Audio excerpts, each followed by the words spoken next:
الحمد لله الحمد لله الذي أنزل السكينة على قلوب المؤمنين. أشهد أن لا إله إلا الله الملك الحق المبين، وأشهد أن سيدنا محمدا عبده ورسوله الصادق الوعد الأمين. اللهم صل وسلم على سيدنا ومولانا محمد المبعوث رحمة للعالمين، وعلى آله وصحبه والتابعين. لا حول ولا قوة إلا بالله العلي العظيم. أما بعد، فيا أيها الحاضرون، فيا أيها المسلمون رحمكم الله، أوصيكم وإياي بتقوى الله وطاعته لعلكم تفلحون. فقد قال الله تعالى في كتابه الكريم: ومن يتق الله يجعل له مخرجا ويرزقه من حيث لا يحتسب. فقال تعالى أيضا: يا أيها الذين آمنوا اتقوا الله حق تقاته ولا تموتن إلا وأنتم مسلمون. أما بعد، hadirin jamaah salat Jumat yang Allah kasihi dan Allah sayangi,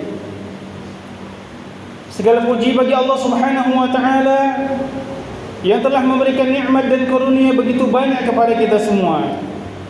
Di antaranya adalah nikmatul iman wal Islam. Semoga nikmat-nikmat yang begitu banyak yang Allah berikan kepada kita semua semakin membuat kita bersyukur kepada Allah Subhanahu wa taala dan memahami bahwa kenikmatan ada batas dan akhirnya, dan mudah-mudahan semua amal ibadah kita diterima oleh Allah Subhanahu wa taala. Salawat bertaikakan salam selalu tercurahkan kepada baginda Rasulullah Mustafa sallallahu alaihi wasallam, Muhammad bin Abdullah, penutup dari semua nabi dan rasul. Dialah manusia yang senantiasa mencintai umatnya, sebaik-baik teladan dalam kehidupan, contoh utama dalam meraih kebahagiaan di dunia dan di akhirat. Hadirin jamaah Jumat yang dirahmati Allah Subhanahu wa taala, pada kesempatan ini khatib tidak lupa untuk memberikan wasiat kepada diri khatib dan tentu kepada jamaah sekalian. Marilah kita senantiasa meningkatkan keimanan dan ketakwaan kepada Allah. Keimanan artinya seyakin-yakinnya kepada Allah Subhanahu wa taala tanpa ragu sedikit pun. Dan ketakwaan adalah bagaimana berhati-hati dalam kehidupan ini di mana banyak sekali ujian dan cobaan. Hadirin jemaah Jumat yang dirahmati Allah Subhanahu wa taala, izinkan khatib pada kesempatan kali ini menyampaikan suatu tema, yaitu 3 keutamaan orang-orang yang menangis atas kesalahan dan senantiasa mengharapkan ridha Allah Subhanahu wa taala. Hadirin jemaah Jumat yang dirahmati Allah Subhanahu wa taala, marilah kita merenungi apa yang sudah kita perbuat pada kehidupan kita sehari-hari, pada waktu-waktu yang lampau, pada hari-hari yang telah berlalu. Apalagi kian hari umur kita kian berkurang. Hari berganti hari, pekan berganti pekan, bulan berganti bulan. Begitu banyak kesalahan kita yang kita lakukan kepada Allah Subhanahu wa taala. Baik dosa yang kita lakukan secara sengaja dengan kesadaran, ataukah mungkin dosa yang kita lakukan tanpa disengaja, atau dosa-dosa yang kita lakukan secara terang-terangan, dilihat oleh mata dan juga didengar oleh telinga kita. Tetapi ada juga dosa-dosa yang kita lakukan secara sembunyi-sembunyi. Hadirin jamaah Jumat, mumpung roh masih di kandung badannya, mumpung masih ada kesempatan untuk merenungi perjalanan umur kita yang telah Allah Subhanahu wa taala berikan, demi menyambut masa yang lebih panjang daripada kehidupan ini, yaitu kehidupan akhirat. Di antara hal yang harus kita insafi dan harus kita senantiasa merasa mawas diri yang terhadap perbuatan kita kepada Allah Subhanahu wa taala. baik juga kesalahan kita kepada manusia, yaitu dengan senantiasa kita menangisi dosa-dosa kita, menangisi kesalahan-kesalahan kita yang pernah kita perbuat pada masa-masa yang lalu. Hadis-hadis yang begitu banyak menyebutkan tentang keutamaan, begitu juga ada dalam Al-Quranul Karim. Maka keutamaan yang pertama bagi orang-orang yang menangisi, menyesali dari perbuatan dosanya karena takut kepada Allah Subhanahu wa taala, maka keutamaan yang pertama adalah Allah akan melindunginya dari api neraka. Rasulullah sallallahu alaihi wasallam pernah bersabda, "Ya la yalijun nara rajulun baka min khasyatillah." Tidak akan masuk neraka orang yang senantiasa menangis karena takut kepada Allah Subhanahu wa taala. Bahkan dalam hadis lain disebutkan, orang yang senantiasa menangisi kesalahan-kesalahannya, orang yang senantiasa menangisi daripada dosa-dosa yang pernah dia perbuat, maka Allah Subhanahu wa taala akan haramkan bagi orang-orang tersebut untuk tersentuh api neraka Allah Subhanahu wa taala. Ali bin Abbas qala sami'tu Rasulullah sallallahu alaihi wasallam yaqul, "Ainani la tamassuhumun nar, ainun bakat min khasyatillah." Dari Ibnu Abbas dia berkata bahwa aku mendengar Rasulullah sallallahu alaihi wasallam bersabda, ada dua mata yang tidak akan tersentuh oleh api neraka. Yang salah satunya adalah mata yang menangis karena takut kepada Allah. Hadirin jemaah Jumat dirahmati Allah, yang kita tangisi itu adalah ketika umur dan waktu kita telah sudah habis, sementara bekal yang kita siapkan tidaklah cukup untuk menggapai ataupun mengarungi kehidupan yang begitu panjang ini setelah kehidupan yang sekarang kita alami. Yang kita tangisi itu adalah yang kita tidak pandai memanfaatkan waktu yang Allah berikan.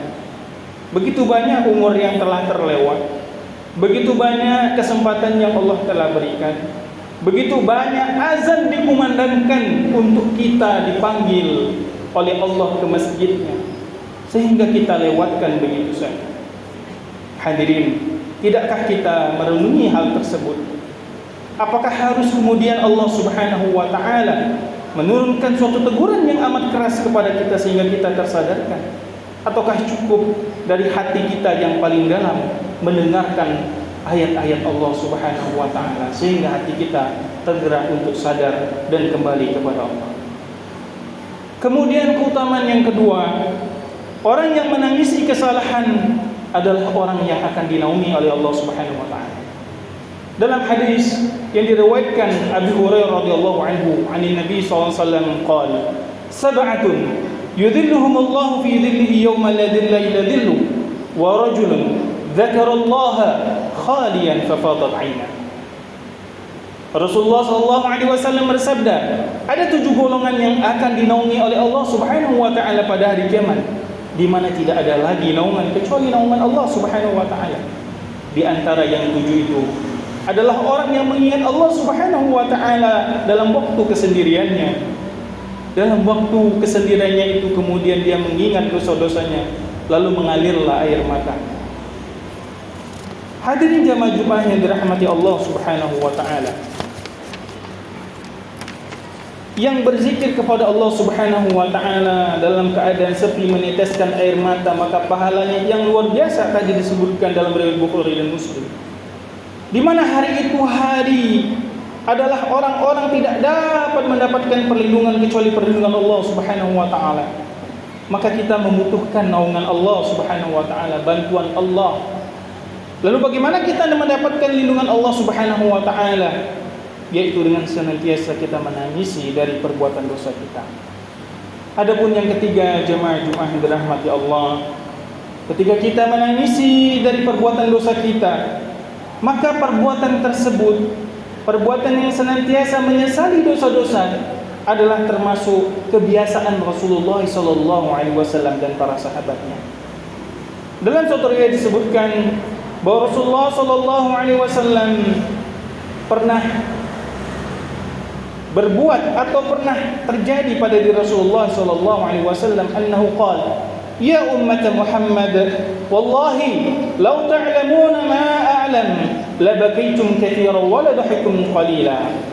Hadis riwayat Bukhari, yang artinya, wahai umatku, umat Muhammad, demi Allah, andai kata kalian tahu apa yang aku ketahui, niscaya kalian akan banyak menangis dari apa yang kalian ketahui tersebut, dan kalian lebih sedikit untuk ketawa. Dalam suatu kisah, jamaah Jumat dirahmati Allah, sahabat Bilal bin Rabah pernah melihat Rasulullah SAW menangis sampai basahlah jenggotnya Nabi SAW. Kemudian Bilal bertanya, ya Rasulullah, mengapa engkau menangis ketika Allah telah mengampuni dosa-dosamu ya Allah, ya Rasulullah?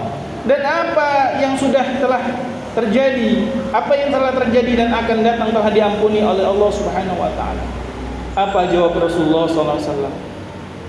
Tidakkah aku boleh untuk menjadi hamba Allah yang bersyukur? Hadirin, bahwa Rasulullah SAW sudah diampuni dosanya oleh Allah Subhanahu wa taala. Sudah dijamin oleh Allah Subhanahu wa taala surganya. Itu pun Rasulullah SAW menangis dan takut akan hari kiamat, takut akan apa yang terjadi pada beliau dan umatnya. Begitu sombongnya ketika kita kemudian tidak menyesali perbuatan kita. Adapun sahabat Nabi yang lainnya, Mu'az radhiyallahu anhu, pada suatu saat beliau menangis sampai terseduh, kemudian ditanya, ya Mu'az, kenapa engkau menangis ya Mu'az? Maka beliau menjawab, Allah Azza wa Jalla telah mencabut dua nyawa atau jenis nyawa. Yang satu akan masuk surga dan satu lagi masuk neraka Allah. Dan masalahnya adalah aku tidak tahu aku termasuk golongan yang mana, apakah aku masuk ke dalam surga ataupun neraka. Jamaah dirahmati Allah Subhanahu wa taala. Maka mudah-mudahan dengan kita senantiasa menyesali apa yang kita perbuat. Barangkali tetesan demi tetesan mata kita di tengah malam, di tengah tahajud kita mengharap ridha Allah, mengharap ampunan Allah Subhanahu wa taala, menjadi saksi di hadapan Allah Subhanahu wa taala atas apa yang kita perbuat tersebut sebagai penyesalan kita di hadapan Allah Subhanahu wa taala. Dan mudah-mudahan apa yang kita doakan kepada Allah, ampunan serta maghfirahnya, kita senantiasa akan diampuni oleh Allah Subhanahu wa taala. Amin, amin ya rabbal alamin. Hadirin jamaah Jumat dirahmati Allah Subhanahu wa taala. Dalam satu ayat dalam surat Al-Munafiqun ayat yang ke-10 sampai ke-11, bahwa Allah Subhanahu wa taala mengingatkan kita dengan salah satu ayatnya, wa anfiqu mimma razaqnakum min qabli an ya'tiyakumul maut fayaqul rabbi laula akhartani ila ajalin qarib fa asaddaq wa akum minas salihin.